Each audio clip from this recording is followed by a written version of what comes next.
Donc sans plus tarder, je vais vous parler des actualités et des cas cliniques autour des tests de la fonction thyroïdienne. La présentation va découler d'un cas clinique initial par lequel je vais détailler les interférences analytiques, la variation de la TSH avec l'âge ainsi que la variation de la TSH chez les dialysés. Donc, le cas clinique initial concerne cette femme de 76 ans, 76 ans, excusez-moi. Donc, cette dame, on va l'appeler tout le long Madame X. Au niveau de ses antécédents médicaux, Madame X a un diabète de type 2, une insuffisance rénale chronique terminale pour laquelle elle est hémodialysée, ainsi qu'une hypothyroïdie qu'elle a développée suite à une thyroïdectomie subtotale, traitée par L-thyroxine à 75 microgrammes par jour, avec une très bonne compliance et qui a même été vérifiée. Au niveau des résultats de ces dernières prises de sang, on a été interpellé car malgré un traitement qui était bien suivi, on avait une T4 libre qui était dans les normes, enfin qui s'est normalisée, mais une TSH qui est restée quand même au-dessus des normes à des valeurs très importantes et qui a même atteint les 41,59, voire 42,34 milliunités par litre. Et donc, pour résumer son histoire clinique à cette dame autour de son hypothyroïdie, en 2018, elle a été diagnostiquée d'un nodule thyroïdien. Elle a subi par la suite une thyroïdectomie subtotale. Elle a ensuite développé une hypothyroïdie en post-op, supplémentée par L-thyroxine. Mais le problème, c'est que sa T4 libre va se normaliser, mais que sa TSH grimpe et qu'on ne comprend pas cette majoration de la TSH, malgré la majoration du traitement. Et donc, la première question qu'on s'est demandé, c'est qu'en était-il des interférences analytiques ? À savoir que les causes de faux positifs à la TSH vont concerner, et de loin la cause la plus fréquente, la macro-TSH. Les anticorps anti-ruthénium, surtout si on utilise une plateforme Roche, car elle utilise le ruthénium dans ses dosages. Les anticorps hétérophiles ou encore les auto-anticorps. Et alors, qu'est-ce qu'une macro-TSH ? Donc, par définition, la macro-TSH est un complexe qui résulte de la liaison d'une molécule de TSH, d'une molécule d'albumine et de plusieurs anticorps hétérophiles. On parle de macrocomplexe et ce macrocomplexe est biologiquement inactif. Pourquoi ? Car on va le retrouver dans la circulation sanguine, mais il ne pourra pas atteindre les petits vaisseaux et donc par conséquent pas les tissus hormonaux tels que la glande périphérique et donc ils n'ont pas de régulation hormonale, contrairement à la TSH qui, elle, sera biologiquement active. Le problème qui se pose, c'est que quand on prélève dans le sérum du patient, on va retrouver les deux formes, donc la macro-TSH qui, elle, est biologiquement inactive et la TSH qui est active. Et donc nos automates détectent les deux et on aura par conséquent une valeur de TSH qui sera surestimée. Comment faire pour déceler une macro-TSH ? Il existe une technique qui est très rapide qu'on peut faire tous dans les laboratoires, c'est la précipitation au polyéthylène-glycol. Donc quand on suspecte une TSH qui est surestimée, on va précipiter donc un volume de sérum avec un volume de PEG, on centrifuge 2 minutes, le PEG va permettre de précipiter au fond du tube les macromolécules et donc en prélevant le surnageant et en analysant, on aura une TSH qui sera plus précise. Là, j'ai un exemple de cas clinique, donc on n'est pas sur Madame X, c'est un nouveau cas clinique. On parle d'une femme de 44 ans qui a été diagnostiquée en 2022 pour une hypothyroïdie post-irradiation. Elle a été traitée par L-thyroxine, mais avec des niveaux de TSH qui restent toujours augmentés, malgré une très bonne compliance. Donc, comme on peut le voir, en août 2022, cette dame se présente donc avec une T4 libre qui était effondrée et une TSH qui était à plus de 100. On commence un traitement, on recontrôle. La T4 libre se normalise, la TSH est à 8. Elle diminue, mais elle est toujours au-dessus des normes. On recontrôle une seconde fois en se disant que la TSH va finir par se normaliser. Non, ce n'est pas le cas. La T4 libre est dans les normes, TSH toujours élevée. Et donc, nous, ce qu'on a décidé de faire, c'est de traiter les 3 derniers échantillons de cette patiente-ci par polyéthylène-glycol et de voir quel était en fait le recouvrement après PEG. Et donc, on est passé d'une TSH à 7,58 à 3,16. On avait donc un recouvrement de 42%. Une TSH de 6,17 à 2,14 avec un recouvrement de 35% et une TSH de 7,88 à 2,44 avec un recouvrement de 31%. Et donc, on avait conclu qu'il y avait une présence d'une interférence par macro-TSH hautement probable. Mais le problème qui se pose, c'est que, alors nous, nos seuils, on se basait donc depuis 2018 sur un article qui était paru et qui disait qu'on ne pouvait parler de macro-TSH que si le recouvrement après PEG devait être inférieur à 34%. Mais le problème, c'est qu'en 2023, il y a un nouvel article qui contredit donc celui-ci et qui dit qu'on ne peut suspecter une macro-TSH que si le recouvrement après PEG est inférieur à 25%. Et donc, ce qui veut dire qu'on a peut-être étiqueté à tort plusieurs personnes en macro-TSH alors que ce n'était pas le cas. Donc, on a décidé de tester nous-mêmes l'immunoréactivité post-polyéthylène-glycol dans notre laboratoire et de voir qu'en était-il chez un groupe de patients en euthyroïdie biologique et quel était le recouvrement moyen chez ces personnes qui n'auraient a priori pas de macro-TSH. Et donc, on s'est rendu compte qu'on avait un recouvrement en moyenne de 56,4% avec polyéthylène glycol, et on a décidé de mettre en place 2 seuils. Un premier pour parler de suspicion de macro-TSH si le recouvrement était compris de 50% à 25%, et de forte suspicion de macro-TSH si le recouvrement était inférieur à 25%. On a également refait le même exercice chez les dialysés, car on s'est dit qu'ils pouvaient accumuler dans leur sérum plus d'anticorps hétérophiles, ce qui pourrait donner une immunoréactivité plus importante avec le PEG. Mais on s'est retrouvé également avec un seuil de recouvrement moyenne qui était comparable à la population générale, et donc on a gardé les mêmes seuils. Pourquoi je vous parle des dialysés? Car si vous vous souvenez, notre patiente initiale, Madame X, elle était en hémodialyse. Et donc chez cette patiente-ci, quand on a suspecté la macro-TSH, on s'est retrouvé avec, pour les 2 échantillons, une valeur de TSH qui est passée de 41,59 à 17,26. On avait un recouvrement de 41%. Et le deuxième échantillon, la TSH était à 42,34. Après traitement au PEG, on est passé à 16,76. Et donc on avait cette fois-ci un recouvrement de 39%. Donc il y avait une suspicion de macro-TSH, mais la confirmation n'est donc possible que par chromatographie, qui est d'ailleurs le gold standard pour détecter les macromolécules. On a également pensé aux anticorps hétérophiles. Souvenez-vous, c'est une cause de faux positif à la TSH. Et donc, afin de détecter les anticorps hétérophiles, on utilise donc un réactif de la firme Veravas, qu'on appelle le VeraPrep Interference, et qui permet de détecter à la fois les anticorps hétérophiles, les anticorps antistreptavidine, biotine et les AMA. Et donc, ce réactif qu'on a testé chez Madame X, on s'est retrouvé avec une TSH qui était pratiquement inchangée, et donc on a conclu qu'il n'y avait pas d'interférence avec les anticorps hétérophiles. On a également fait une comparaison de méthodes. On a donc envoyé l'échantillon dans un autre laboratoire afin d'exclure une interférence au niveau de notre technique. Et donc, il s'avère que nous, on utilise le Cobas de Roche, l'autre labo, la Telica de Siemens, et que la TSH était quand même à des valeurs qui étaient cohérentes et qu'il n'y avait donc pas d'interférence à ce niveau-ci. Petite parenthèse, cette fois-ci sur les causes de faux négatifs à la TSH. Il faut savoir qu'on peut avoir une interférence due aux anticorps antistreptavidine, à la biotine ou encore à la mutation de la sous-unité bêta de la TSH qui a été décrit surtout si on utilise un automate de la firme Siemens.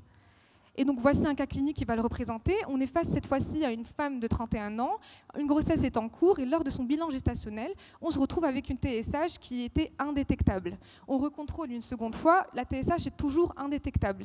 Et donc on élargit le bilan de l'hyperthyroïdie malgré que le fait que cette patiente ne présente pas du tout de symptômes d'hyperthyroïdie. Et donc la T4 libre est dans les normes, les anticorps anti-TPO sont nuls et les anticorps du récepteur à la TSH négatifs. À savoir que les 2 dosages avaient été réalisés sur la Telica, donc un automate de la firme Siemens, et qu'ils ont suspecté une interférence. Ce pourquoi ils ont envoyé à d'autres laboratoires afin de mesurer la TSH par différents automates. Et là, tout d'un coup, on se rend compte que sur le Cobas de Roche, on a une valeur de TSH qui était détectable, et même dans les normes. La Linitidabot, la même chose, on avait une valeur de TSH détectable et dans les normes, et le liaison de diasphorin également. Ce qui veut dire qu'il y avait réellement un problème sur la Telica de Siemens. Et ce qu'il faut savoir, c'est qu'il y a une entité qui a été décrite, qui arrive souvent quand on utilise un automate de Siemens. Pas souvent, c'est rarement, mais c'est en tout cas décrit que pour Siemens. C'est la mutation de la sous-unité bêta de la TSH. Et donc, pour rappel, la TSH est composée de 2 sous-unités. La sous-unité alpha, qui est, elle, commune aux hormones glycoprotéines. Donc, ça veut dire la TSH, la LH, la FSH et la bêta-HCG ont la même structure au niveau de la chaîne alpha. Et la sous-unité bêta qui va lui conférer sa spécificité biologique. Quand on dose sur Siemens une TSH qui est normalement non mutée, les anticorps de détection devraient se lier à cette TSH au niveau de la chaîne bêta et on a une TSH qui sera détectable. Mais si maintenant on a une mutation au niveau d'un épitope donné sur la chaîne bêta de Siemens, l'anticorps de détection ne s'y fixera plus et donc on aura une TSH qui sera indétectable. Chez Roche ou alors chez Abbott ou Beckman Coulter ou une autre firme, on se rend compte que les kits qu'ils utilisent ciblent un épitope qui est différent de celui qui est connu pour muter et donc on arrive quand même à avoir une TSH qui est détectable. Et donc il y a une étude qui a été réalisée sur 20 individus d'origine sud-asiatique pour lesquels ils avaient été tous au départ faussement été diagnostiqués en hyperthyroïdie car le TSH était indétectable. Et donc tous les tests, on s'est rendu compte qu'ils avaient été réalisés sur Siemens, que ce soit Latvia, Vista, Imulite. Donc c'est tous des automates de Siemens et ils ont été comparés donc cette valeur de TSH avec d'autres firmes telles que Beckman Coulter, Abbott et Roche. Et là, on se rend compte, donc les TSH qui étaient tout indétectables sur Siemens passent à des valeurs qui sont cohérentes, détectables et même parfois qui plaident en faveur d'une hypothyroïdie, comme vous le voyez ici. Et donc, on a essayé de voir ce qui se passait chez cette population sud-asiatique et on a remarqué en fait qu'ils portaient en fait tous une mutation dans la sous-unité bêta de la TSH qui altère un épitope de la TSH et qui empêche la liaison des anticorps monoclonaux utilisés par la firme Siemens. Et donc les résultats de tests de TSH peuvent varier en fonction de la méthode de test qu'on utilise. Et donc il est recommandé de considérer les tests sériques avec une méthode d'un autre fabricant en cas de suspicion de résultats de TSH erronés. Si je reviens à notre patiente initiale, Madame X, après avoir exclu toute cause d'interférence analytique, hormis une suspicion de macro-TSH, la deuxième question qu'on s'est posée, c'est qu'en était-il du fait que cette dame avait 76 ans? Et donc, il existe bel et bien une variation de la TSH avec l'âge. Et donc, concernant la physiopathologie, au plus on est âgé, au plus on a un nombre de microfollicules qui va augmenter, un nombre de nodules également, et on a un risque de fibrose et d'infiltration lymphocytaire. Toutes ces modifications physiopathologiques vont entraîner des modifications au niveau des dosages thyroïdiens. La T4 lib, elle, va quand même rester dans les normes parce qu'on aura une diminution de la sécrétion qui sera compensée par la diminution de sa clairance. La T3 libre, elle, va diminuer proportionnellement à l'âge, et la TSH, elle va augmenter avec des déplacements de la distribution vers des valeurs plus élevées. Cette augmentation des concentrations de la TSH va être liée à plusieurs phénomènes. Le plus principal, c'est l'altération de l'axe hypothalamo-hypophysaire thyroïdien qui sera plus marquée chez la femme. La bioactivité de la TSH sera donc par conséquent réduite et la thyroïde est donc elle-même moins sensible à la TSH. On a également un risque avec l'âge de développer une pathologie thyroïdienne ou encore une pathologie extra-thyroïdienne. On a aussi une expression tissulaire des hormones thyroïdiennes qui est réduite dans le foie et dans le rein. Et on a également, avec l'âge, un risque de polymédication. Et donc, comme expliquait ma collègue, l'amiodarone peut faire varier également cette TSH. Actuellement, l'American Thyroid Association rapporte que la TSH augmente avec l'âge, surtout chez les personnes âgées de plus de 70 ans et principalement chez la femme. Et donc ici, vous le remarquez que la distribution de la TSH chez les plus de 65 ans en rouge va se décaler totalement à droite, avec des valeurs qui font pratiquement le double pour cette population-ci. Et donc, ils ont décidé de réévaluer leurs intervalles de référence et on se rend compte en fait que, en fonction de la décennie d'âge du patient, on a des valeurs de référence moyennes qui sont plus élevées. Il y a une étude multicentrique qui a été réalisée au Japon en 2023 où on a pris 14 680 patients et on a décidé de voir en fait quelle était la variation des tests thyroïdiens avec l'âge chez ces derniers. Et on s'est rendu compte que la TSH pouvait varier en fonction de l'âge et du sexe, que les femmes avaient des niveaux médians de TSH différents de ceux des hommes et qu'il y avait une augmentation à l'âge plus prononcée chez les femmes. La T4 libre, elle va diminuer progressivement avec l'âge chez les hommes et chez les femmes. La T3 libre a un niveau basal qui est plus élevé chez les hommes, mais avec l'âge, elle va diminuer chez les deux. Et enfin, que l'utilisation de plages de référence spécifiques à l'âge et au sexe est cruciale afin d'éviter le surdiagnostic et le sous-diagnostic. Pardon. Merci. Pour éviter, l'utilisation de plages de référence spécifiques à l'âge et au sexe est cruciale pour éviter le surdiagnostic et le sous-diagnostic des dysfonctionnements thyroïdiens subcliniques. Et donc cette même étude en fait a comparé l'utilisation des valeurs de référence que nous fournissent les kits avec des valeurs de référence qui ont été réajustées en fonction des tranches d'âge. Et on remarque en fait que ce soit pour les femmes ou pour les hommes, on a un risque de surdiagnostic de l'hypothyroïdie subclinique si on ne réadapte pas nos valeurs avec l'âge. Donc il faut absolument réévaluer dans nos laboratoires les valeurs de référence selon l'âge et peut-être selon le sexe.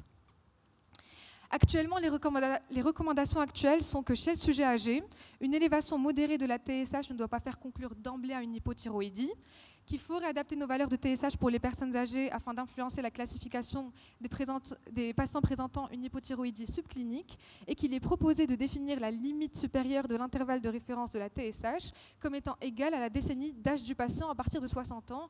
Je m'explique, donc pour les patients âgés de 80-89 ans, on va utiliser une TSH avec une valeur supérieure qui peut atteindre jusqu'à 8, pour les 70 à 79 ans jusqu'à 7, pour les 60 à 69 ans jusqu'à 6. Et enfin, l'IFCC a publié des recommandations pour encourager l'utilisation des méthodes indirectes afin de définir dans chaque laboratoire ses propres intervalles de référence. Si je reviens à notre patiente, Madame X, étant donné qu'elle a 76 ans, du coup, les valeurs de référence qu'on avait ne sont pas bonnes et qu'il faut réajuster par conséquent en fonction de son âge sa TSH qui devrait passer alors de 0,27 à 4,20 à 0,27 à 7. Mais on se retrouve toujours avec des valeurs qui sont quand même hors normes et donc on se demandait qu'en était-il du fait que cette patiente est également en hémodialyse et il s'avère qu'il existe bel et bien une variation de la TSH chez les dialysés. Et donc, l'hypothyroïdie biologique chez les dialysés est un trouble fréquent. Il existe plusieurs facteurs de risque. L'âge avancé, qui va faire réduire le contenu hormonal dans le tissu thyroïdien. L'inflammation, qui va perturber les voies de signalisation de la TSH et qui va entraîner une résistance à l'hormone thyroïdienne. Ainsi que la malnutrition, qui va faire baisser la liaison des hormones aux protéines. Et étant donné qu'on n'a plus de fonction rénale, on a une réduction de l'excrétion en iode, ce qui va faire également augmenter les niveaux de TSH. Et pour l'instant, il n'existe ni consensus ni recommandation afin d'éclaircir la prise en charge des troubles thyroïdiens chez les dialysés. Il y a une étude qui a été réalisée sur 68 patients qui étaient tous en euthyroïdie clinique et qui étaient tous en hémodialyse chronique. Au niveau de l'imagerie, ces patients ils avaient une échographie normale, ils n'avaient pas d'image de goitre ou de nodule, mais au niveau biologique, on a retrouvé une hypothyroïdie biologique chez 19 patients parmi ces 68, soit une prévalence de 28%. Il y avait une T3 libre qui était basse chez ces 19 patients, une T4 libre et une T3 libre qui était basse chez ces 10 patients parmi les 19, et deux parmi la totalité avaient une T3 libre, une TSH libre basse, ainsi qu'une TSH qui était hors norme et même parfois dépassant les 50 milliunités par litre. Et cette étude a conclu que l'âge avancé, le syndrome inflammatoire et la durée prolongée en hémodialyse étaient des facteurs de risque liés à l'hypothyroïdie biologique chez l'hémodialysé chronique, ce qui n'est pas pathologique. À savoir que le rôle des reins dans le métabolisme des hormones thyroïdiens va tout d'abord permettre le métabolisme de la T4 en T3, qui est sa forme active, par le biais de l'enzyme qu'on appelle la désiodase de type 1. Et on a également une élimination des hormones thyroïdiennes et de leurs métabolites via l'urine. Si on n'a plus de fonction rénale, on a une diminution de cette activité de la désiodase de type 1 et par conséquent, on a un niveau de T3 qui va être diminué chez les dialysés et on n'a plus d'élimination des hormones thyroïdiennes mais plutôt une accumulation et donc on aura une augmentation de cette TSH chez le dialysé. Et donc en dialyse, vous l'aurez compris, il y a un risque d'hypothyroïdie qui est biologique et d'un syndrome de T3 basse avec une prévalence estimée à 27,5% et 16% respectivement. Et donc la perturbation des tests thyroïdiens chez les dialysés va être due à plusieurs choses. Tout d'abord, étant donné qu'on n'a plus de fonction rénale, on aura une diminution de clairance et donc une accumulation de TSH comme je l'expliquais précédemment. Il a été démontré que les hormones thyroïdiennes diminuent avec le DFG. On passe d'une prévalence de l'hypothyroïdie, si le DFG est inférieur à 90 ml par minute, à 17,9% si le DFG est inférieur à 60. On a également une TSH qui peut être influencée, comme j'avais expliqué, par les médicaments tels que l'amiodarone, la malnutrition ou encore l'inflammation. Et donc toutes ces variables font qu'on a des difficultés d'interprétation des tests thyroïdiens chez cette population-ci et qu'on est mené à faire attention afin d'éviter des erreurs de diagnostic ou de gestion des troubles chez ces patients. Actuellement, j'avais dit dès le départ qu'il n'y avait pas de consensus clair chez le dialysé, mais ce qu'on recommande, c'est que les cliniciens et les biologistes doivent prendre en compte cette accumulation de la TSH lors de l'évaluation de la fonction thyroïdienne chez le dialysé. Il est proposé pour l'instant d'ajuster les valeurs de référence de la TSH en fonction du débit de filtration glomérulaire, mais on n'a toujours pas de standardisation à ce niveau-ci, et qu'il faudrait établir d'urgence des intervalles de référence spécifiques à cette population afin d'éviter des erreurs de surdiagnostic ou de sous-diagnostic thyroïdien. Et donc pour conclure, voici un organigramme qui permet de faire face à une TSH anormale. Donc la première question que l'on doit se demander, c'est qu'en est-il de la T4 et de la T3 ? Si ces dernières sont anormales, on est forcément face à une pathologie thyroïdienne. Si on a une T4 et une T3 qui sont normales, il faut vérifier, donc si on utilise bien une plage de référence de la TSH adaptée à l'âge et au sexe. Si c'est le cas et qu'on est toujours face à une TSH qui est anormale, pensez à exclure une interférence analytique. Donc si on suspecte un faux positif, comme j'expliquais, on va plutôt penser à une macro-TSH. Il existe une technique facile, le polyéthylène-glycol, on peut tous le faire. Des anticorps hétérophiles ou par des bloqueurs comme le Vera-PrEP, comme j'expliquais plus tôt, les anticorps anti-ruthénium ou encore des auto-anticorps. Si on va suspecter plutôt cette fois-ci un faux négatif, pensez aux anticorps anti-streptavidine, à la prise de biotine ou encore la mutation de la sous-unité bêta de la TSH, surtout si vous utilisez un automate de la plateforme Siemens. Et enfin, si on n'a toujours pas de réponse, il faut vérifier si on a entre-temps des valeurs adaptées en fonction de la fonction rénale. Et si ce n'est pas le cas, explorer d'autres causes telles que les médicaments, une pathologie extra-thyroïdienne ou autre. Et enfin, pour conclure, il existe bel et bien une variation de la TSH avec l'âge qui nécessite des ajustements pour les personnes âgées de plus de 65 ans. Il faudrait mettre en place en urgence dans tous les laboratoires un intervalle de référence qui serait donc défini en fonction de leur décennie, comme j'avais expliqué plus tôt, afin d'éviter un risque de surdiagnostic de l'hypothyroïdie subclinique. Il existe des interférences analytiques qui peuvent conduire à des résultats erronés de la TSH. Il faut connaître ces techniques et leurs limites afin d'éviter d'éviter des faux positifs ou des faux négatifs. Il existe également une variation significative de la TSH chez les patients sous dialyse. Il faut prendre en compte ces variations lors de l'interprétation des tests thyroïdiens. Et enfin, il faudrait peut-être intégrer l'intelligence artificielle afin d'améliorer la précision et l'évaluation de la TSH en tenant compte des caractéristiques cliniques spécifiques de chaque patient. Cela pourrait donc permettre une gestion plus personnalisée et efficace des troubles thyroïdiens. Merci pour votre attention.